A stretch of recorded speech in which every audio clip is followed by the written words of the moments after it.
This is a countdown video. It contains my own personal opinion on the subject matter. If you don't like my opinion, well, go make your own video for all I care. There is nothing more close than the bond between siblings. I know that as well as anybody that has a younger or older sibling. Unfortunately, when it comes to a brother and sister in anime, a lot of the time they end up being cousins, and the show opens that up to become an incestuous relationship. So, it's a good thing that we have a lot of good siblings in anime to make up for that. So, since it's International Siblings Day, I've decided to look at my favorites. Brother and sister, brother and brother, or sister and sister, here are my top 10 siblings in anime. But first, some honorable mentions. Killua and Luca from Hunter x Hunter. So I haven't gotten to this point in Hunter x Hunter yet, but I still wanted to talk about these two. Luca is a trans girl who is always mistreated by her family and others, except for her older brother Killua. They are super close, and Killua will kill anyone who intends to make her cry, like referring to her as a boy. I can't wait to get to this part in the anime. The Urahawa twins from Durarara X2. Yes, these two are incest, and I realize I just talked about how I hate that in anime, but hear me out. They are fun characters. They're energetic, unpredictable, and always rely on each other. They will beat up anyone who wants to bring harm to the other. And then kiss afterwards. Though I hate the incest, I do like the enjoyability of the characters and the way they work off of each other. Now, onto the real list. Number 10.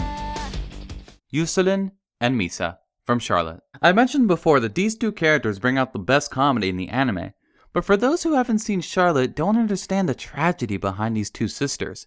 When Misa dies in a car accident, she accidentally ends up entering the body of her younger sister, Yusulin, due to Yusulin's spiritual ability. However, Misa didn't want to have anyone tell Yusulin this because she was afraid that it would worry her sister. All of that makes the ending scene of these two characters all the more heartbreaking. I won't spoil it, but it is definitely the emotional highlight of the show. Yusulin and Misa were never that close in the past, due to Yusulin being a perky idol and Misa being a delinquent in a street gang. But now that they share the same body, Misa was able to learn more about her younger sister and form a better connection with her, whether Yusulin knew it or not. Sometimes tragedy can bring two sisters closer than ever before. Number 9. Android 17 and 18 from Dragon Ball Z. When they were young, these two were delinquents that tragically ran into Dr. Gero, who then kidnapped them to put them in his experiments. But that didn't stop them from destroying their creator later on and waking up their adoptive brother, Android 16. I've mentioned before that the camaraderie between the androids is something to admire. Why are you still here? Oh, come on, we can't just leave you here. We're the three amigos. Which makes it even more sad when Android 17 gets absorbed by Imperfect Cell. I like each of their snappy personalities that they have of each other. In the Trunks special, it's clear that the two of them care for nothing except each other. They can blow up humanity all they want, but the only people that they won't destroy is each other. Dedication to each other is an awesome trait that siblings share. You're such a child. All this over losing some stupid video game? If you were smart, you would mind your own business. Number 8. Kagami and Tsukasa from Lucky Star. I always like twins in anime. They're always inseparable, and I love that a lot. Their personalities are different from each other, like most twins. Kagami is more outgoing and tomboyish, while Tsukasa is very shy and very dependent on her sister.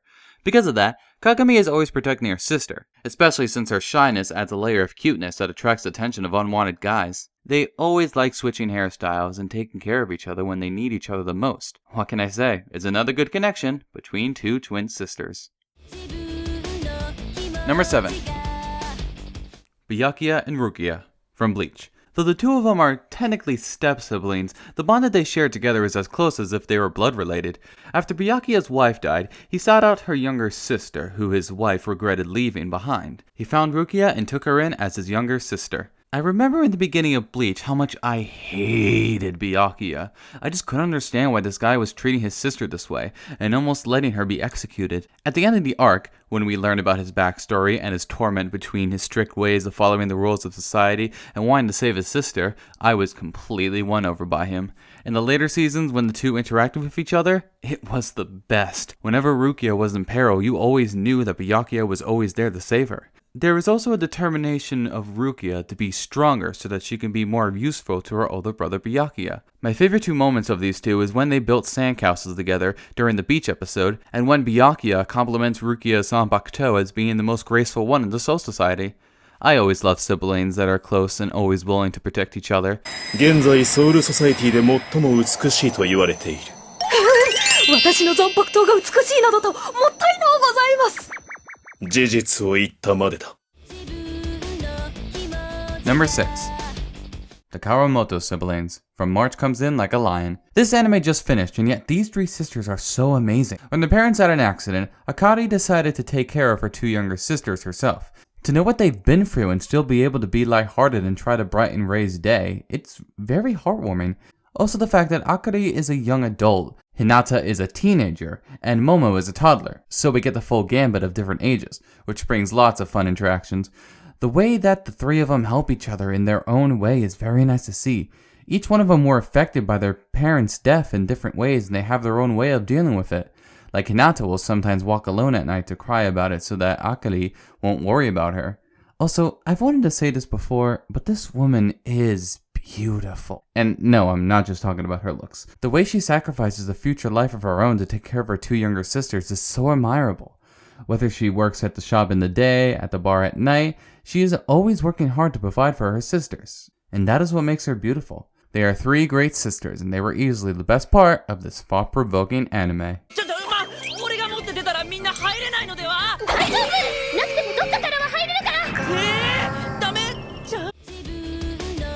Number 5. White and Black from Blood Blockade Battlefront. White was always the older sibling who was a lot more tomboyish, and even though Black got the family's psychic abilities, he was really shy and not good at dealing with extreme situations, so he gets bullied a lot. But White is always there to bail him out, which brings them closer together. So it really fucking sucks when all hell breaks loose due to the great collapse with White and Black's parents sacrificing themselves to save everyone. But that's not the end of this tragic story. For you see, the goddamn devil confronts the twins with Black offering up his body in order to protect White from its harm, transforming him into the King of Despair. Now, White has to do everything that the King of Despair says in order to get her brother back, even though it means portraying her best friend Leo.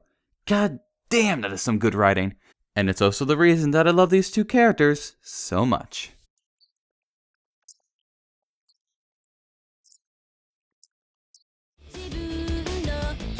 Number 4.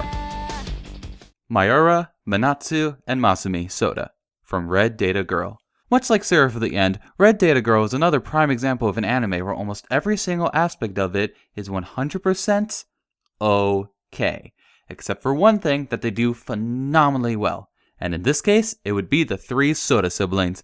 The tragedy of these triplets started when Masumi died from a heart failure at a young age. Whenever they are in need of him, Mayura and Minatsu can summon Masumi's divine spirit to help fight Shikigami. The character of Masumi himself has a few more layers than the other two siblings. While he's usually playful and energetic, while also liking to dress up as a girl, he turns serious and scary whenever his siblings are in danger. He also likes to flirt with Izumiko sometimes. Some of the best moments happen between Mayura and Minatsu. When one of them gets hurt, the other feels it just as much. There is a need between the two of them to protect each other and always be there for one another. It's a sort of connection that always works a lot more between siblings. Add in the fact that both Mayura and Minatsu have to keep the same image of Masumi in order for him to continue to be a divine spirit. There will have to be a point where Mayura and Minatsu have to live their own separate lives. But when that happens, Masumi will be gone forever. In a show that was a bit underwhelming to me, the Soda triplets stand out as a bunch of complex and interesting characters. Nice to meet you too. I can't tell you how happy it makes me to find somebody else who can see me. I'm so glad I dressed appropriately. You call that appropriate? Of course. When I'm at Hojo, shouldn't I wear the uniform? Number 3. Kyo and Ro from Clannad and Clannad After Story. Which one of these came out first? Well, the thing that these two have above the others is the love triangle that they have with Tomoya. Now, I usually don't like love triangles, but when they happen between siblings, especially twins, I don't know, the writing is always so good. For you see, Kyo and Ro are both in love with Tomoya, but Kyo wants Ro to be more happy since she can't take care of herself that much, so she's always sacrificing her love by trying to hook Ro and Tomoya together. However, Ro always feels guilty about this since she knows that Kyo likes Tomoya as well. In the second OVA, when Tomoya and Ro do go out together, Kyo realizes that she wants Tomoya, but that she might be too late to have him. The tension just continues to build and build between the two of them until it ends with a beautifully written climax. Though it may have resulted in heartbreak for one of them, I really admire the dedication that the sisters have in making sure that the other one is always happy, even if that means the sacrifice of something really close to them. And as I've mentioned before, I love that a lot. Of course she was hurt, but there was no other way. Since we both fell in love with the same person, one of us would end up suffering. Number 2. Hikaru and Karu from Ouran High School Host Club. This is a perfect example of a pair of siblings that walk that fine line between just being super close to being an incestuous relationship. They're always super close to each other and say those lines to each other whenever they're at the host club in front of the girls. Why? Well, why don't I let them tell you why? Having a couple of good-looking guys with homosexual tendencies earns the club high points. It also helps if the two struggle between their attraction and their friendship. And in our case, because we're twins, our relationship is taboo, and therefore more intriguing. Even though they say these things and even share a bed together, they never cross the line. They look exactly alike and no one can tell them apart, though they never make an effort to help people distinguish each other, as Tamaki points out. They are always just together. They move together, they speak together, they finish each other's sentences. They love to play games with other people, and the schemes that they come up with to get what they want is always a treat to watch. Like how they pretend to fight for an entire episode just so that they can trick Haruhi into inviting them to her house. Those moments are always the best. There's a great complexity to these two, with Karu trying to get Hikaru to get along with other people, like Haruhi, all because he knows that the day will come when they need to live their separate lives from each other. But at the same time, Karu loves Haruhi as well. I love these two. I could watch them all day. The bond that these two share are just so incredibly powerful, and I really admire that. And besides, who hasn't fantasized about twins? Having two loves is better than one, don't you think? Number 1. Edward and Alphonse from Fullmetal Alchemist and Fullmetal Alchemist Brotherhood. Yeah, I bet a lot of you saw this one coming. There is no pair of siblings in Japanese animation, hell, any animation for that matter, that are more famous than Ed and Al. The second show is called Brotherhood for a reason, you know. The entire reason that the events happen in the show in the first place is because of how close they are and the connection that they share. For those of you who don't know, I'll give you the skinny. Ed and Al's mother died when they were young due to an illness. So a year later, they attempted human transmutation to try and bring her back. That didn't work and Ed's leg disappeared as well as Al himself. Edward used alchemy to bind Al's soul to a set of armor by sacrificing his arm. This works, and now the two of them search for the Philosopher's Stone in order to get both of their bodies back. I could stop the video right now after that exposition and the number 1 spot would be totally justified. Ed is constantly feeling guilt since he was the one who wanted to try human transmutation in the first place. So he writes a message saying don't forget in his pocket watch so that he can never forget what he needs to accomplish. It's a journey that these two brothers share, and in each version, the relationship between the two is always the best. What can I say? Their bond as brothers will always belong as the greatest siblings in anime. Give him back! He's my brother! Take my leg!